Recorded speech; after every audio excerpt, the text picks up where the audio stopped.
नमस्ते मित्रांनो, all tips Marathi या चॅनलवरती आपले स्वागत.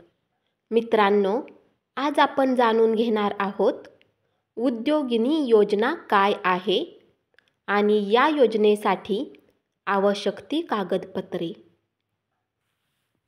महाराष्ट्र सरकारच्या लाडकी बहीण योजनेला महाराष्ट्रातून उत्स्फूर्त प्रतिसाद मिळत असतानाच केंद्र सरकारनेही महिलांसाठी उद्योगिनी योजना सुरू केली.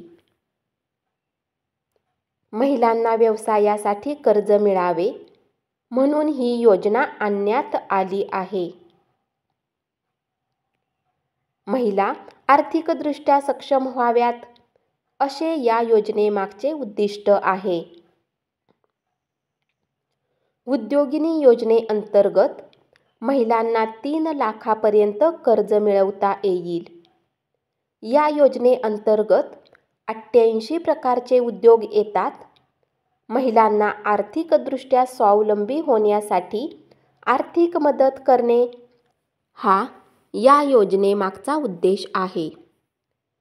सर्वात आधी कर्नाटक सरकारने ही योजना सुरू केली. त्यानंतर केंद्र सरकारने देशभर ही योजना राबविण्यास सुरुवात केली.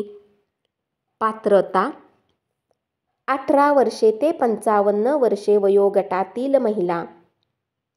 अर्जदार: महिलेचे कौटुंबिक उत्पन्न हे 1.5 लाख रुपयापेक्षा कमी असणे गरजेचे आहे.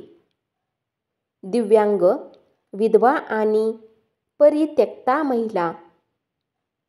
आवश्यक कागदपत्रे: अर्जासह 2 पासपोर्ट साईज फोटो, आधार कार्ड, जन्माचा दाखला, शिधापत्रिकेची प्रत, उत्पन्नाचा दाखला, रहिवासी दाखला, जात पडताळणी प्रमाणपत्र.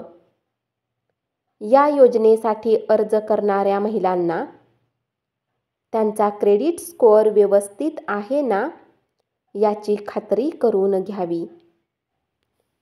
ज्या महिलांनी आधी कर्ज घेतले आहे परंतु त्या कर्जाची परतफेड केली नाही अशा महिलांना कर्ज दिले जाणार नाही. धन्यवाद. अशीच माहिती ऐकत रहा आणि चॅनलला जरूर सबस्क्राईब करा.